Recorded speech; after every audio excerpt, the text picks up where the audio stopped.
What's up, fellas? We've got the two most reliable people in Pick Central, the people that are here more than anyone day to day. Myself and Rico Bosco here to start it. Before we get into that, though, Pick Central sponsored today and every day by our good friends at Fireball. End-of-year stressors are coming. Realizing you've only got one semester of college left? Are you putting off last-minute gift shopping? I know I am. Not everything has to be so serious all the time.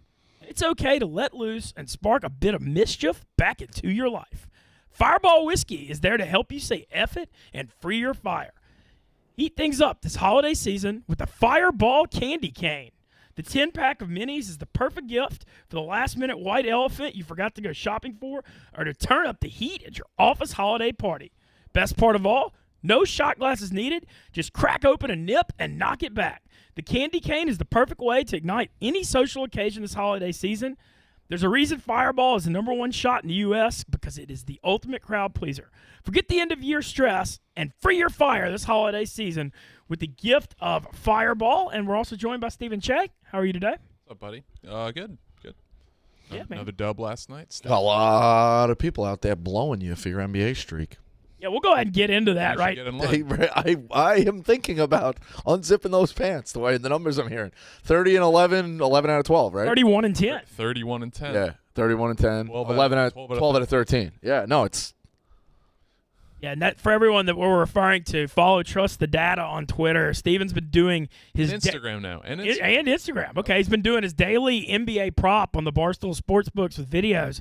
And, I mean, you're hitting at a 76% clip from the year.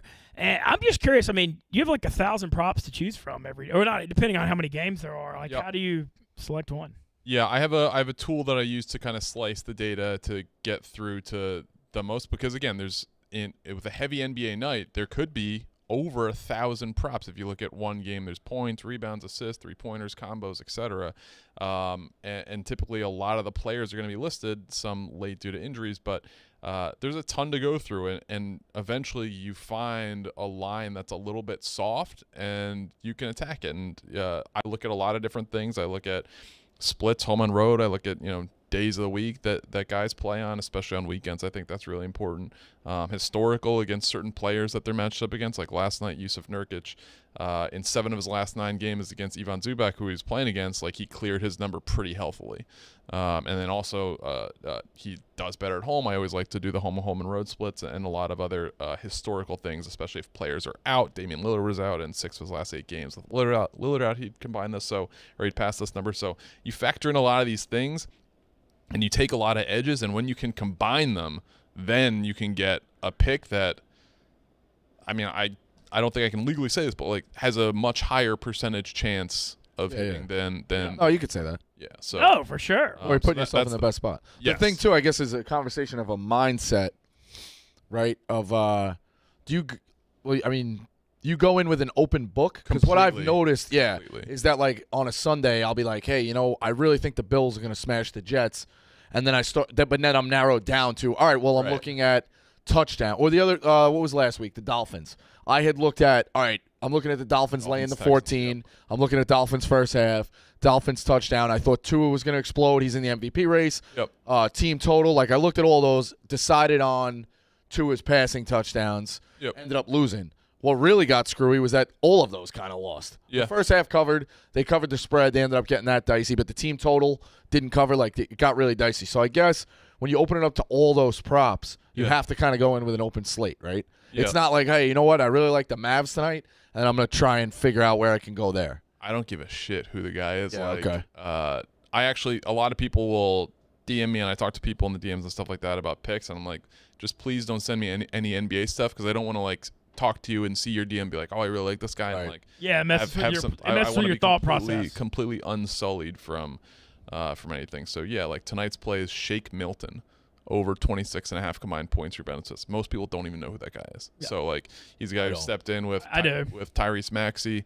He was good at SMU. SMU guy, he was good at SMU with Tyrese Maxey and James Harden out. And he's been crushing. He's averaging like 34.6 combined points, rebounds, and assists in the last 6 games that they're out.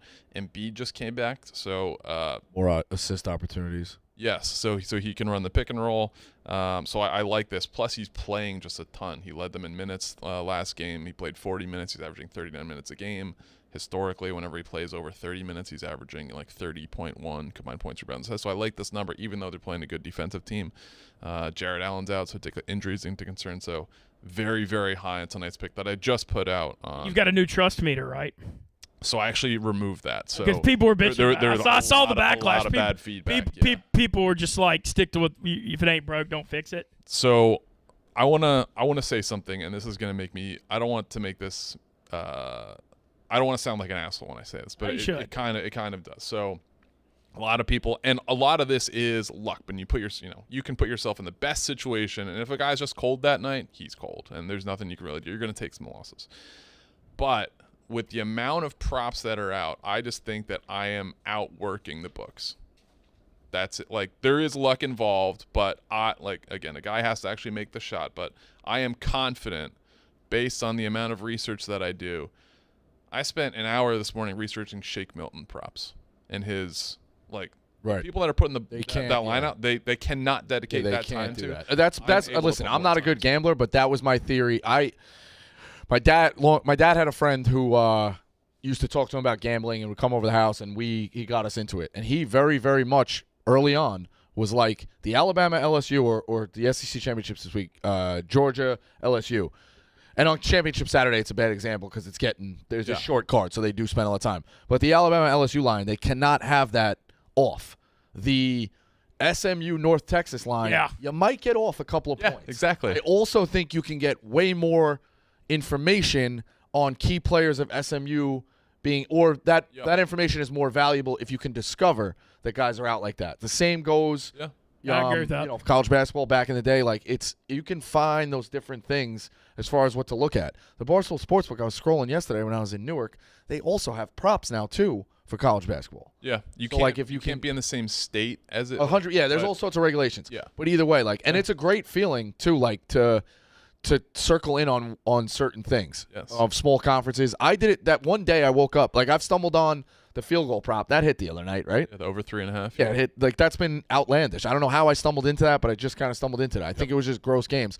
But when you wake up and just have a feeling, and you could do the research, it was Edwards-Helaire. I had a really, really good feeling on Edwards-Helaire over receptions and receiving yards that time, and I looked at what the Raiders did and allowed previously, and you can get, if you feel really good about it, it's also a good thing. I know Jerry has big time parlays up, but just circling in on one guy. I just need Edwards-Helaire to catch 3 passes tonight for 18 yards, and I'm good to go. What's great as you think about it is, with game lines and stuff like that, especially, if you take whatever it was, what was Pittsburgh minus 2.5 or whatever. Oh, it was Colts by 2.5. Or Colts by 2.5. So there is obviously a winner and loser in that. But when you look in the prop market, and that's kind of where I started, and we have the fantasy pod together, so I have a fantasy background, so I've been tracking guys' stats for decades.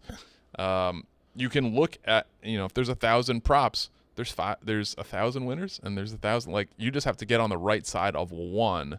And I feel like the reason I like betting props more is it's a different way to watch the game, but I feel like there are fewer things that affect it. If you take, Colts minus 2.5, there's a lot. There's Jeff Saturday's coaching. There's special teams. There's a lot of stuff that Jerry's parlay. Kenny Pickett throws a great ball to Deontay Johnson in the end zone. He just drops it. So that's actually a prop, but. There are fewer things that I feel less variance, less variables. Yes. The other thing too, I think too, is if you can really look at your wallet, in terms of, let's say you committed to only betting plus signs, for your losses you're losing 100 flat, but if you hit 3 out of whatever and they're plus 140, plus 115, even 105, just all the little pluses add up where you can now cut your percentage down. Do you follow what I'm saying? Yep. So that's what I was doing. That was my college baseball strategy. Yeah, you might only be able to hit. When in doubt, just take the underdog in it. You could hit 52% for straight gambling it puts you at a return on investment. That's until you're profitable with all the VIGs. If you're only betting plus sign props, now it's difficult to find. The more you can figure it out. But you might be able to hit at 45% to have a return investment. You get what I'm saying? I get what that's what like I said, just when in doubt, take the plus sign. Yeah, I mean, even you look at some of these things with touchdown scores. So if you hit a guy at 3-1, you can lose the next 2 and be even. You know, like so it sets you up. Like, you have a lot to turn around. My only other point to add to it before we get into, we're going to go over the college football playoff standings and some of that, and then we're going to get into the NFL lines. I think one thing you're mentioning is you're talking about outworking the books. I think the prop market is a newer market. Yes, exactly. So the lines aren't set exactly right because they're still learning how to do it. And they're also still trying to learn how to do the live betting stuff. Like you feel like the other kind of lines, the spread lines, they've been doing this stuff for what? Since like the 50s? Decades, yeah. Yeah, and so, but the prop market's a new thing, and so maybe you can find some lines that aren't as accurate. You know, it's a newer thing. All right, let's get into a couple things. The Dozen, live last night in Boston. Heard it was a huge success, rowdy crowd. Rico, you were part of it. Obviously, it's airing tonight, so we're not going to air any spoilers, but did you have a good time? Oh, yeah, it was a great crowd. I obviously have some buddies up there, packed to the gills, like 3 floors.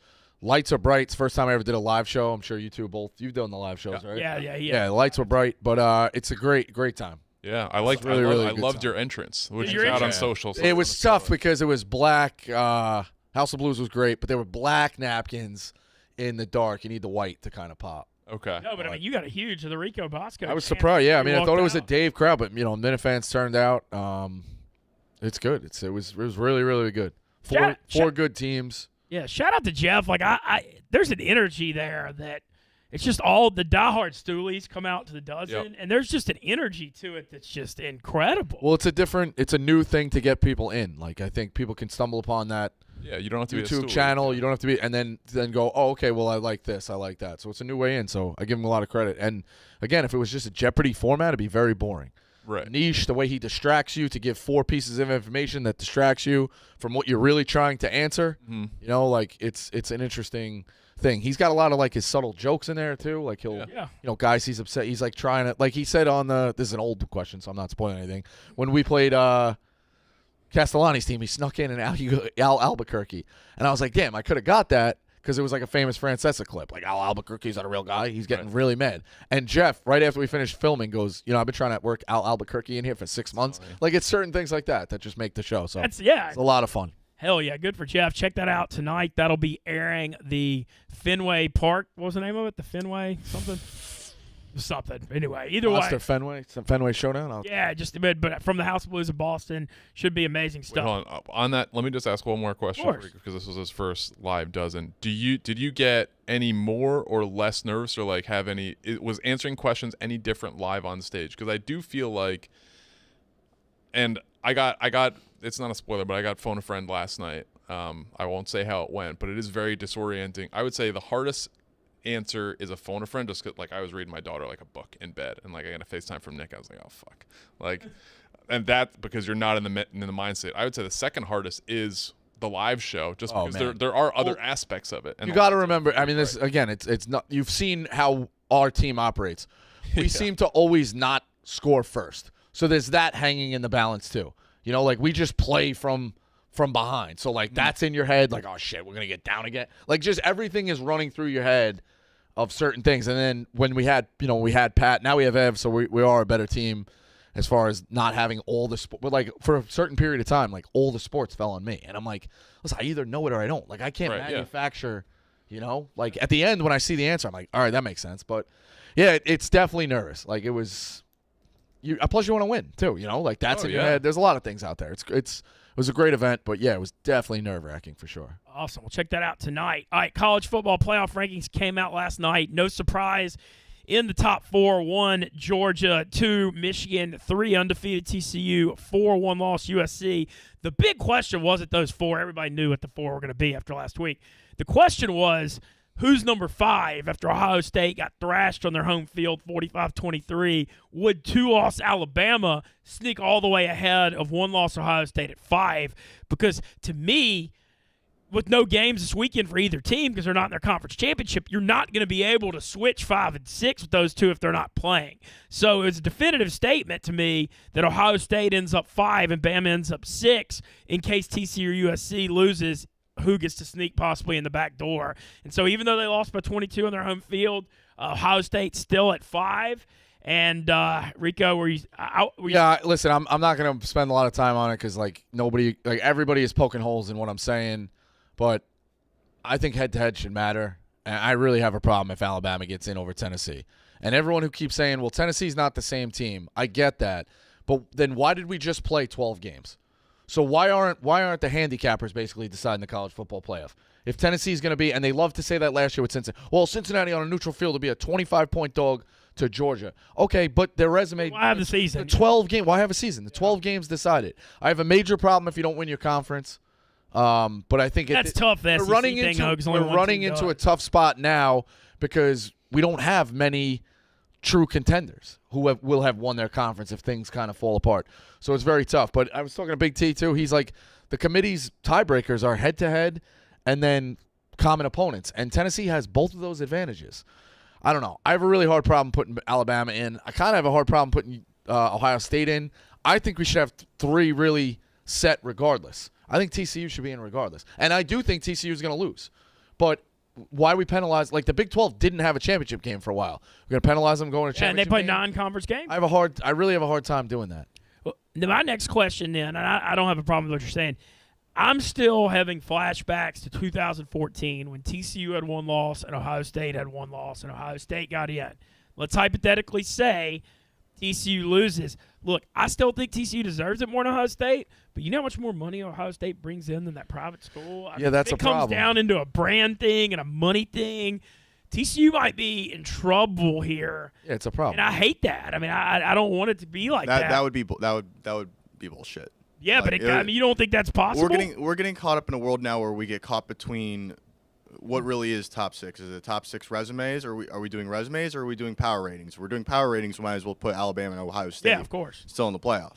But I mean, it should be what you accomplish, resume based. That's what this is. They love to still say like, oh, Alabama's this great, fantastic team. Okay, but you lost twice. Other teams didn't. Now again, nobody's playing the exact same schedule, but it's like if we did the exercise where we went through the top 6 teams, like who's favored on a neutral field, Ohio State and Alabama are probably favored over 3 and 4 on a neutral field, but they haven't accomplished it. Yeah, I never liked that. The games matter.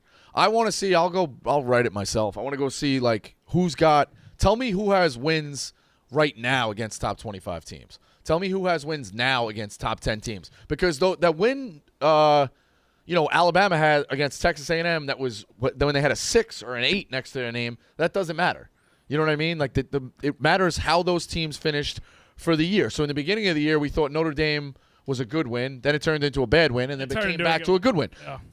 Doing the week to week is only going to fuck you up. Just wait at the end to see what sorts out of who got a really good win. I'm also not a really big fan of drawing arbitrary lines at like 10 and 25. I feel like that's a bit antiquated way to look at if a team is good or not. Like you should be looking at like a team that is 20 or 40 jumps back and forth between 20 and 40 pretty much all year.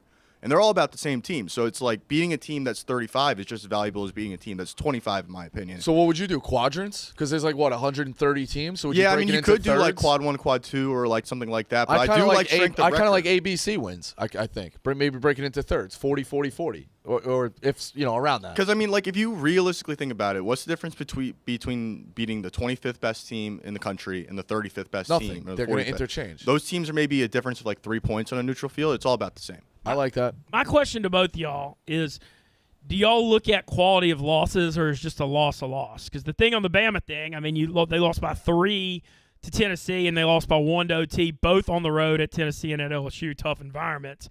Ohio State lost by 22 at home. Does that matter? Does it matter if you lose by 1 or 3 or 22, or is just a loss a loss? It does to Alabama. It's really tough seeing big bad Alabama saying that they had close losses, and that's why we should reward them. Yeah. Times have changed quickly for Alabama. But Bama also had a road schedule this year, at LSU, at Tennessee, at Texas, at Ole Miss, that pretty tough road schedule compared to some of the other teams. Yeah, 100%. But I mean, no, I mean, schedule was the schedule. I don't know, So hypothetically, I have 2 questions, and you kind of already mentioned you think TCU is going to lose. All right. Conference championships. We got 2 games that have similar lines. You've got USC's a 3-point favorite over Utah Friday night in Vegas in the Pac-12 championship, and TCU's a 2.5-point favorite over Kansas State at noon Eastern in Jerry World Saturday. Who is more likely to lose, TCU or USC? I think it's TCU, but neither. Like if the top 4 right now hold, it wouldn't shock me. I think TCU, I'm hearing TCU is the most healthy they've been in a month offensively. It's a really good offense. I like Kansas State. And I think Kansas State has a great revenge spot here because TCU didn't really get to see them at full strength. Martinez was out. Howard goes out, changed that game. They did have an 18-point lead. Tough spot. I think TCU is more likely to lose just because of the fact that I am very high on this Kansas State team. So that could be bias. The USC thing, I'm starting to get a little worried, but it does seem like every pro and Joe is on USC. But there was a lot that went into that Utah game. I know we kind of talk about it. They got up for that. It was at home. They had two of their best friends on their helmets that unfortunately passed away. They got some calls late. They didn't stop Caleb Williams. And the thing is, Cam Rising played out of his mind. He has not played that well in the last month since. So I think that was an anomaly, and Williams being out of his mind is more of the norm. And I think, say what you want about USC's defense, as bad as it was, it stayed bad, but I think their offense has taken it to a new level. I think it's USC minus the 3. I really, really do. I agree with you, and I think Utah, who has a phenomenal program, I think what Kyle Whittingham does year in, year out, spectacular. I've seen a good bit of body of work from them this year, and usually they've got such a dominant defensive line that changes the game. They're just not as good on defense this year, and that's the big thing. USC, I had Utah big in that game. Utah was like a 3.5 point favorite. USC should have won that game in Utah. I mean, Utah got a bunch of calls late. It could have gone either way. Utah went for 2, I believe, at the end. Yeah, it was a weird one. The only thing that concerns me is just the line being short, but I think that's more because Utah's done so well in these. Everybody remembers what they did to Oregon in these. Yeah, the other thing too is like everybody's in love with Caleb Williams' arm. What's been going on for the past couple of weeks? You look at his numbers; he's got a lot of rushing touchdowns, I should say, rushing touchdowns over the past couple of weeks. Ebo, is it like 7 in 3 games? Is that a crazy or 5? 3 against Notre Dame. 5 over 4 games. 3 against Notre Dame. For Edwards? No, Williams. For Caleb Williams, I'll look into 7 over his last 4 is I think I have in my notes. I think his legs are now a major issue, like true dual threat. You got to keep him in the pocket. I think it's USC. I really do. And I think Lincoln Riley, I don't want to say we forgot about him, but like Lincoln Riley just loved getting into the playoff. Yeah. He got in there a few times. 7 over his last 4. 7 over his last 4. All right, so I really, really, really like USC, and I'm worried a little bit that it's a public play, but I also think it's kind of a sharp play too. Yeah. It does seem like it hasn't moved at all, really, so we'll see. Okay, and then my other hypothetical, and this is long shot. I mean, these are both, both of these are very not likely upsets, but Georgia's a 17.5-point favorite over LSU in Atlanta for the SEC Championship. Michigan's a 16.5-point favorite over Purdue in Indianapolis. Who's more likely to shock the world, Purdue or LSU? Purdue, because I'm hearing Jaden Daniels is in a walking boot. Is that accurate? I've been hearing he's a little nigga. Yeah, I just think Georgia can squish you. And I do think Michigan is riding a little high. Like, the letdown is way more likely for Michigan than it is Georgia. Like, what's Georgia letting down from? Yeah, they're in Atlanta. Been one for the whole year. Also, it's a home game in Atlanta. Yeah. Now, do I think Michigan's going to let down? Probably not. Do I think Braum can come up with a wonky scheme and maybe sling it all over the place and make it wacky? Michigan doesn't want to play in that? Possibly. But I think Purdue is more likely upset to Michigan. And where do I put those percentages? Probably like 5%. Okay. I'm not playing Purdue money line. I think LSU and Purdue are both more likely to fight than people think. I mean, the Jaden Daniels thing, though, if he's not mobile, LSU's screwed. Because the one X factor in that game is having a mobile quarterback, I think, can make some plays and kind of keep them in the game. I do expect LSU to play a lot better on defense. They no-showed last week at A&M. Well, anyway, Mr. Che, we appreciate your patience. Let's get into the NFL lines as well. Taking a look at the AFC standings right now. Currently, New England and the Chargers are the outside looking in, both at 6 and 5. The wild cards are Buffalo 8-3, Bengals 7-4, Jets 7-4. Of these 5 teams, Patriots or Chargers, who do you think's most likely to sneak in there? And then basically, do you think the Jets can hold on to a playoff spot? I think the Jets will hold on to the playoff spot. I sure hope so. I bet them, I think, plus 725 in April. Damn. So you believe? I mean, Mike White is an upgrade. Yeah, he's not a superstar, but he's getting the job done, and you just need a guy to. The term is very cliche, but manage the game, and that's what he's doing. Garrett Wilson looked incredible last week. I'm curious. So that's the Jets. Zach Wilson's not the guy. You ready to say that? Hasn't shown it so far, yeah. He just doesn't look like – he seems like one of those guys. He's just nowhere near ready. I also think he lost the locker room. I think there's a lot of problems with his attitude. Like, I don't Yeah. and again, though, but they're in a spot where it's like having to keep resetting at quarterback is going to fuck your franchise up. Yeah. I was honestly surprised they went to Mike White because going to Mike White signals you're done with Zach Wilson. If you went to Flacco, yeah, it's like a bridge, like, veteran bridge. And Zach Wilson apologizes. It's like, all right, bring Zach Wilson in a week or two, and everything's fine. But you're going to Mike White, and Mike White balls out. I do expect the wheels to fall off Mike White in the next couple of weeks. Like, well, I like the Vikings. You still think they're gonna make the playoffs? Yes, I do. I like the Vikings this week. I do too. I really do. I think that Bills game was a turning point.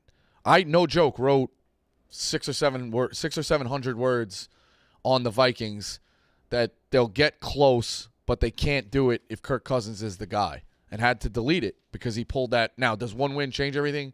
No. But Kirk Cousins went and won that game with the Bills. That was like a big win. You know, I always thought he was going to be what cripples them. It feels like it's helping them. I think nobody really respects Minnesota. Minnesota minus only 3. The Vegas doesn't respect them. These lines. I really like the Vikings. It's probably a chalk play. I like the Vikings minus 3. The Jets have Jets riding high off of like a fake win against the Bears, who were dismantled health-wise. I believe the stat is the Jets have lost one game where they've scored more than 17 points. So like the Jets defense is very, very good. I don't think they're getting nearly enough credit. Sauce Gardner certainly gets a lot of headlines in social media and stuff like that, but the Jets defense is really, really good. Their pass rush gets after it, so I think that this will be a low-scoring game. I could absolutely see Minnesota winning it, so I think they're somewhat similar teams. Interested to see what happens with the Jets' backfield this weekend. The NFC playoff picture, when you look at the wild card race, it seems like a given that the Cowboys are the 5 right now. They're 8-3. They're going to get in. The debate is, it seems like 2 of these 3, the Giants at 7-4, the Commanders at 7-5, and the Seahawks at 6-5. 2 of these 3 are getting in. Who do y'all think the odd man out is going to be? What were the 3? The 3 are the Giants at 7-4, the Commanders at 7-5, and the Seattle at 6-5. One of the 3 is not going to get in. Yeah, it really matters. Who do you think is going to win the Giants and Commanders games? They play 2 of the next 3 weeks, starting this week, and then the Giants play the Eagles next week too. I'm sure both of their schedules is NFC East heavy the next month and a half. So I think that we are going to see things level out. But can Seattle pick it up? Kenneth Walker has not been good. Seattle's fading. I mean, you saw the loss to the Raiders. Yep. They lost to the Bucs in Germany. They do have a get right. You know, they're at the Rams, who are like not even a football team at this point. Yeah, but they play people close. The Rams? I don't know. It seems like they're in ugly enough games. I kind of circled the Rams at +8 just for a principal play. Like Seattle not looking as great. Do we really think Seattle's going to blow them out? I don't know. I agree with you. I wouldn't trust Seattle laying 8, but I think they'll win. I mean, the Rams are also really, that would be an interdivision home dog too, right? It is. That's all true. Perkins looked fairly mobile in the KC game. I mean, he can run. Yeah, but that was about all. He hasn't been named the starter for this week yet. Oh, he has Wolford maybe back, or Stafford. What'd they lose? They lost 26-10. The line was 15.5, and they lost by 16. Okay. But it wasn't like – it's just like watching that game. They were never a threat to win, though. Fair, but you only gave up 26. I mean, KC settled for 4 field goals, so their red zone D was good. But yeah. I don't know. Okay, well, getting into this week's NFL lines, I went through them earlier this week. You can check all these out in the Barstool Sports book. So Thursday night, I'm curious what y'all think on this one. The Bills are a 4-point road favorite in Foxborough, over under 43.5. In theory, the Bills' last few weeks, we saw the Vikings loss. They had the Jets loss. Yep. They barely won in Detroit on Thanksgiving. I mean, it kind of feels like they're going through a little bit of a midseason struggle. That happens. Mm-hmm. In theory, if they're an elite team, this is the game you see them snap it back on the road against New England, a big hated rival that's got the best of them forever. They won this game big in New England last year. Late, they lost at home in that freezing Monday night game. Yeah. But that's in theory. Do you think the Bills are about to turn it back up, or are you very concerned about them? I think the Bills are still one of the best teams in the NFL. I'm not worried about the Bills long term. Are they gonna be the number 1 seed and get the bye? Probably not at this point. But they have a team that is built to do well. What I am encouraged by is seeing their running game. And Devin Singletary has been really good this year. That's an area where they've just relied essentially on Josh Allen. If you can run the ball when it gets cold out, and it's cold out, you're going to be okay. I'm interested to see what happens with Von Miller. Has what come out? They said knee indefinitely is all I've heard. He said on his podcast he'll be back for the Jets game. Okay. Oh, really? Okay. So he's out this week. And speaking of that, Marty Mush joins us. How are you, Marty? What's going on? How we doing? Doing good. Always good to see you. We got the odd trio here, Shay, Rico, and me. Yeah, no, I love it. I love it. Yeah, hell yeah. But we're going through the NFL lines. We just hit the first one, Bills, Pats. Marty, though, last night right on about Michigan. Yeah. Say? Said Marty right on about Michigan last night. Yeah, no, they covered, but college basketball has been crazy. Tonight we have UNC Indiana. Carolina could lose a third in a row. Carolina's +5.5. Wow. That's a lot. Duke is -5.5 against Ohio State. Like there's a lot of good games, and then Michigan. Watch out for them playing Kentucky Sunday.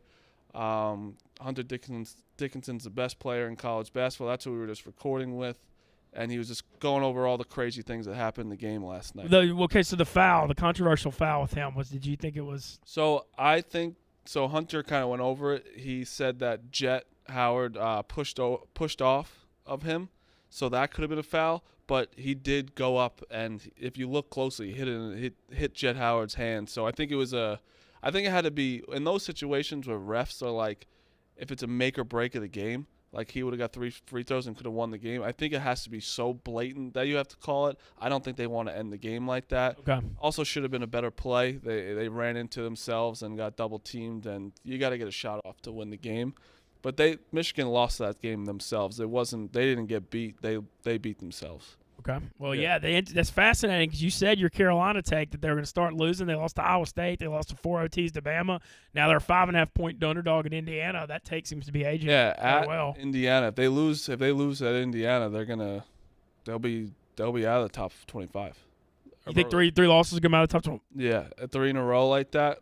Yeah, I think so. How good's we'll get back to NFL sec. How good's Purdue? Because I know that last week. Purdue, I think it's Houston Purdue right now is 1 and 2. Purdue ran through fucking everybody.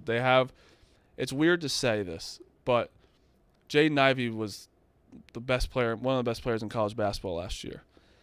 And then they had Zach Edey. They also had Trevion Williams, where that's a lot of people to get the ball in college basketball. A lot of cooks in the kitchen. Yeah, and when college basketball, where their team they have now, they have Zach Edey, who's 7'5", 300. No one can move him. They have just pieces on this team now with shooters, and they don't need to get the ball to Jaden Ivey anymore. It sounds stupid to say when you lose the best player, you got better almost, but they're more of a team now. That's a well-oiled machine. That's the Ewing theory. The Bill Simmons Ewing theory from back in the day. Yeah, it's just like they have role players. They all know their role. They get the ball inside. They double team. They throw it out. They have shooters. Purdue is very fucking good. They're the second best team in the country, I think. You know where Simmons is flawed on that, though, is that Nomar Garciaparra got traded away, and they won the World Series title in 2004. Hasn't said a word about it. You know what I'm like?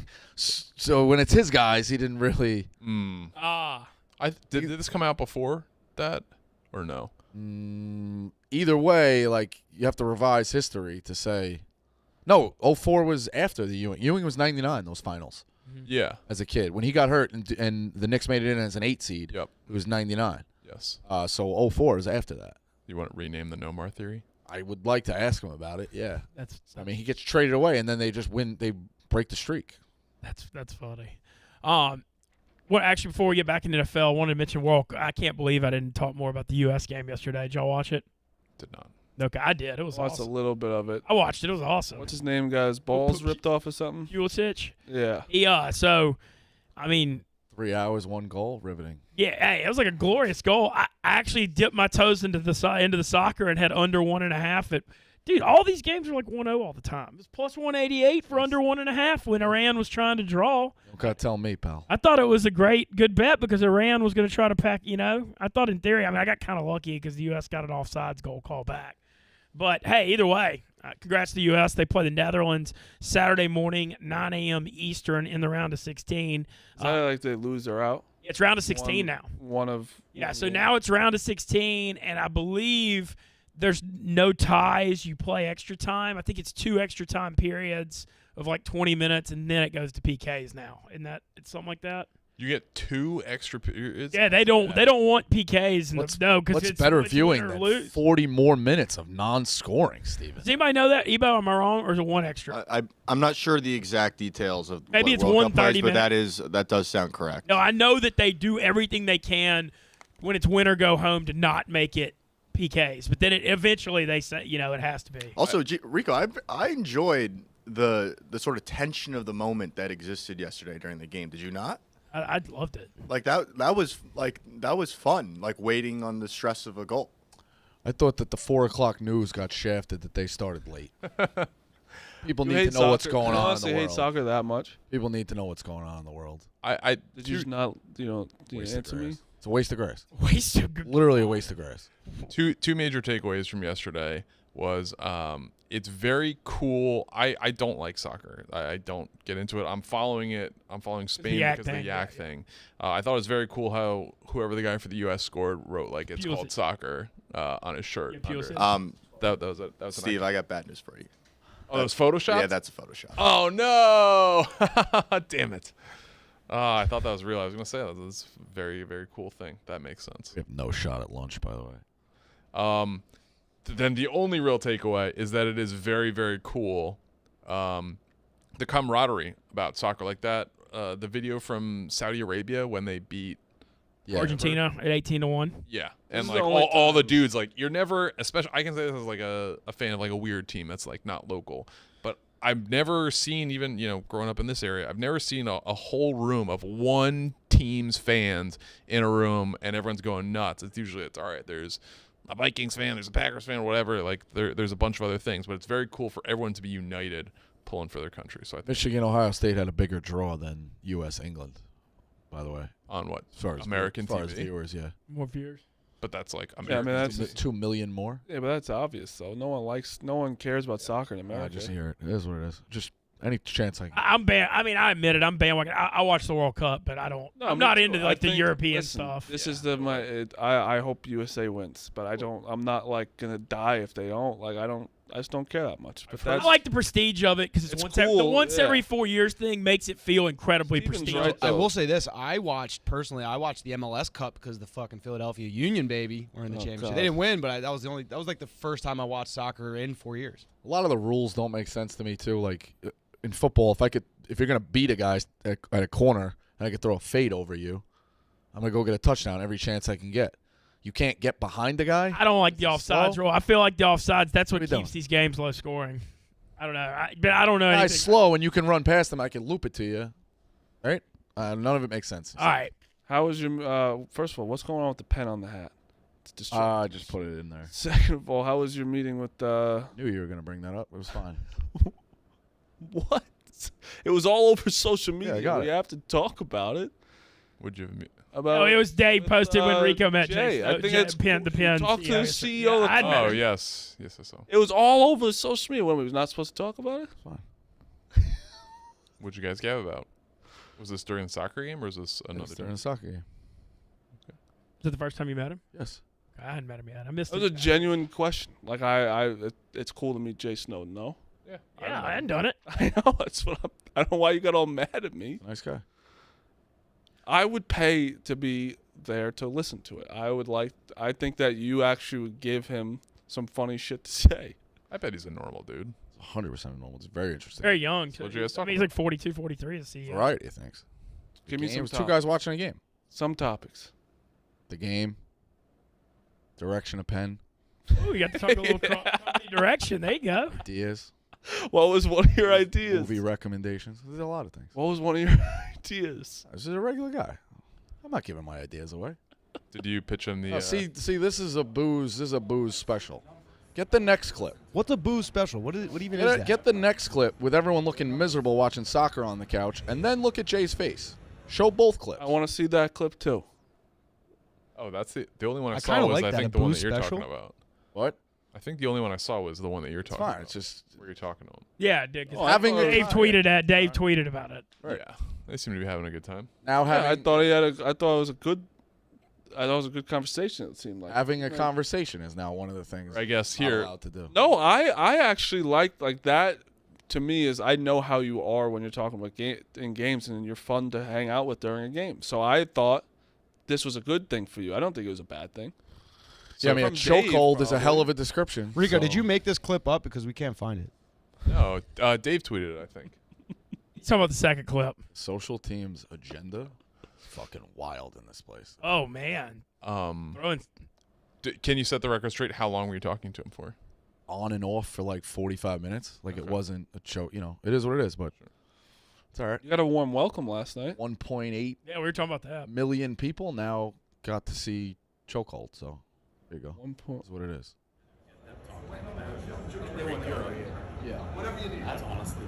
Smiling. You guys, it's a smile. It's all right. Narrative is chokehold. So Dave's the boss. I had him in chokehold. I think that paints you very favorably. You have a drink. You guys are mucking it up. It doesn't look like he's like, fuck, get me out of here. You're mucking it up with a very important person. Yeah, but you're even with Dave and then with watching the U.S. World Cup. all right. How many people are in that room? And you got a good reception in Vote Boston. was today. chokehold. So it's Right? a chokehold. Yeah, You got good reception when you came out. it was good. Do you want to clear the rumors that you had a Ron money line? I did Because not have. you I did not would have a Ron never money bet line. soccer. Okay. There were people tweeting that out yesterday, and I want you. No, to the clear quote clear the was record. like he was like amped. Dave was like amped that they won. I'm like, yeah. I mean, they're not really athletes. If they were any good with their feet, they'd kick for the Pats. And then he really didn't say much after that. So I Don't soccer kinda, players make way more money? Doesn't like I don't know Yeah. this, but No, like yeah. Ronaldo and Ronaldo's sort of Ronaldo's big guys the. are. You can probably say Ronaldo's the most famous person in the entire world. Doesn't he And have like is the most money? ridiculous amount of like Instagram follow? Not that matters, Yeah, but but I mean, just It as does far as, though. like, It worldwide does. clout, Like that makes money. Obviously, it's like he's like over 200 million. I want to say. Oh, Jesus I could be Christ. completely Does he wrong. have more so than let me does he make have more than sure. The Rock? Oh yeah. Yeah, Rock's like 50 or 60 million, right? Ronaldo has. I'm sorry, 506 million. That's like the whole world. That's probably every person that has Instagram. Yeah, The Rock has 350 million. wow, that's It's not even- okay. It's Do not all, even close. do all of you guys follow him on Instagram? I don't. Ronaldo? No. I don't think I do. Follow the Rock. But that's how stupid we are about soccer, that like we don't even realize how big the sport is, and it's 506 million people. like Patrick Mahomes has about 4 million Instagram followers, Yeah. and he's the biggest right, yeah. quarterback in yeah, the he's like NFL looking right like now. it's like a drop in the bucket. Yeah, it's like he's the. But how many does Tom Brady have? I'd say about probably 15 million. I don't even think it's that big, to be honest. So Brady also hadn't been on social more than last week. Tom Brady has That's the- 12 million followers. that's the question. Like, Fights answered. It was like, where does Odell Beckham rank in the most famous? Rhea tweeted it, Right. and And I don't think Fights answer is wrong. no, he's probably third. Yeah, It's Tom Brady. So what was the crazy. question? Is Odell Beckham top 10 most famous player, not ability, famous current player in the NFL? And Fights was right, and I said the same thing. I think he's 3. I think it's Tom Brady, and then you can say Patrick, and you can It's argue. Aaron Rodgers too. I don't think think Odell- we're I think talking the about quarterback- like going out. I know, and but you're like, holy quarterback. I shit, just feel like that's quarterbacks have like. Such, Yeah, but it's I don't think like so, man. Drake is talking to hanging out with OBJ. Like he's throwing money down in the OBJ 's LSU going locker off- room after they win the OBJ title. hasn't played all year, Yeah. and he's the most talked about player, honestly, probably in the NFL. And I think that I'd say he's probably second behind Tom Brady. Trying to think. Mahomes is Brady, Rodgers. I I got Rodgers real high. crazy though. Did you guys talk about? No, I'd say he's more famous than like Josh Allen. Oh, it's not even. Yeah. I don't think Yeah. it's close. You know, and like look how good Josh Allen That's is. what I'm saying. And Lamar, and probably Lamar. Once you're in like the Yeah. rappers and all these music Yeah. people, OBJ's one of the most famous. Did you guys talk about it that the Cowboys don't care about the? If he's in a Cowboys uniform, I'm gonna be really fucking upset. But I feel like Odell was born to have a star on his helmet, though. You know, I feel like I do can too, see yeah. it. it It just, just tough feels to like see. something like. From the Giants to that, it's gonna hurt me. To So the Giants, he's revisiting. So Yeah. he's visiting the Cowboys, Marty- Giants, and who else? was Marty, it? didn't Danny Boy Hustle Hard say that he was coming back to you guys? yeah, and I trust that man with everything. I do. Yeah, he picked up AB last year, right? He's the one who picked up AB after he left the Jets game. he drives everybody. He did say though he was the one that said that OBJ's coming back and that Slayton needs to give up Stills has to give up his number. Can you do that? I don't know if you can legally do that midseason. Give your number up? Yeah, like if it's like don't know, preseason actually. or whatever, because like Kenny Stills, like people aren't really buying Kenny Stills jerseys, but like It's not. when you do that, you have to. No, it's David Sills. David Sills, the our West practice Virginia. guy. West Virginia. Oh yeah, sorry. It's David, West Virginia. David, The West David Virginia Sills, receiver. yes. They probably have to like cut him and then re-sign him. They no? would probably just cut him. They wouldn't even care. Like, would you cut David Sills, who's probably been like your number 1 or 2 option, just so OBJ could have 13 back? If you're OBJ, honestly, what team do you go to?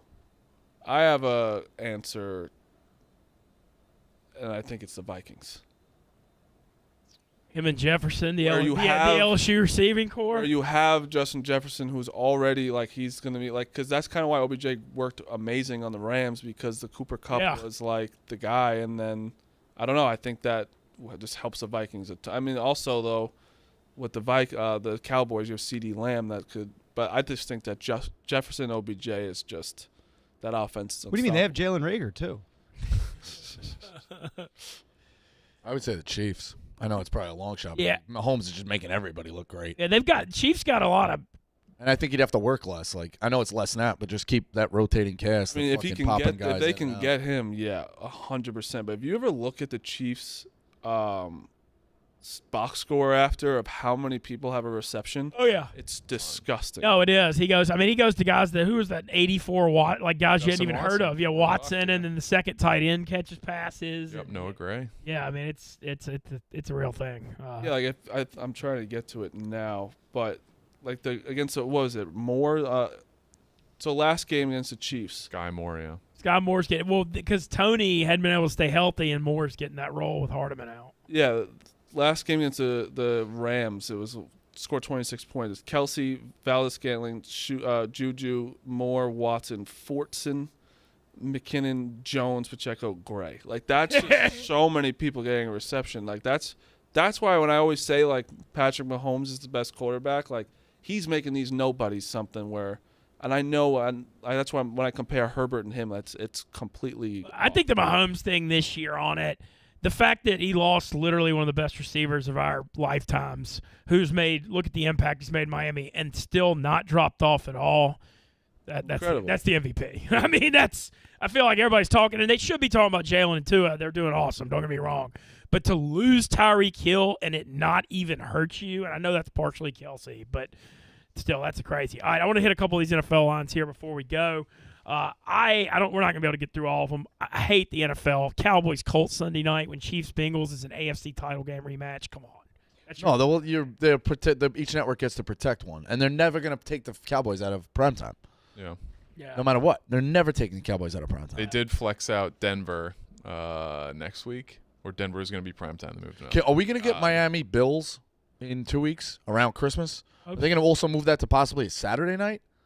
I don't know. The NFL does get kind of fucky towards the end of the year where they can move stuff to Saturday. I actually have a do question. not like that. Oh, I like that a lot.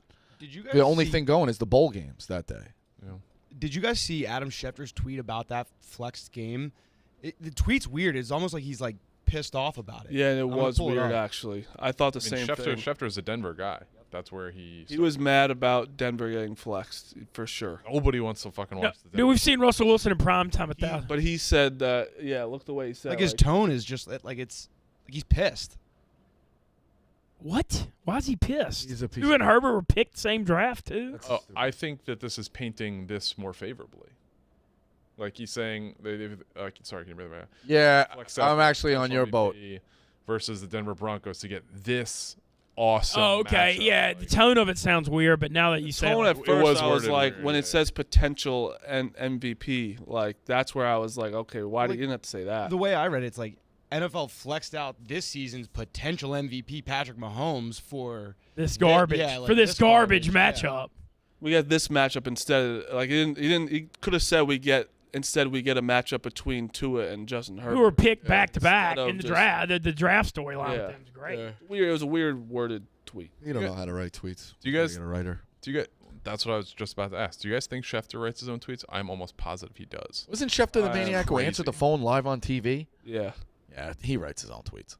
But that's he probably has the most, I don't want to say the most interesting, but like most interesting to me phone in America and like Twitter account. Like he has all this information. He doesn't have like a fucking guy who he could just be like, hey, here's the scoop. You word it or whatever. Like he tweets so much. I mean, Probably, Dave yeah. even his has Saturday night injury Austin tweets doing it are a sometimes. paragraph. Yeah. I mean, Yeah, exactly. He should have like. I mean, Austin. Dan tweets.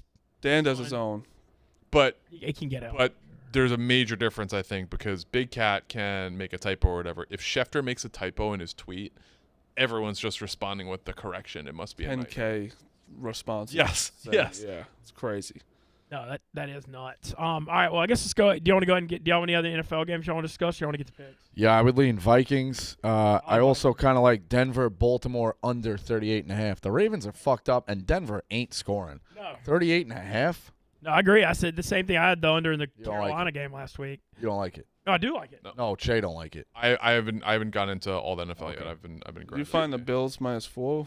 We were talking about that. It seems like a game the Bills should come if they're for real. Smoke them. Yeah, they should come because they've been going through the midseason blues a little bit. But like this is the spot that you're playing a arch rival on the road. You know, if you're that elite team, this should be a great effort. Yeah. You know what I mean? I like the two home dogs. I like Detroit +1.5 against Jacksonville, and I like Atlanta +1 at home against Pittsburgh. I like both those home underdogs. I like Atlanta too. It's just No, Atlanta's way better at home. People aren't realizing that. They're a lot better at home. yeah. All right, let's get to some picks for today. I guess, Marty, you want to lead off? Giants.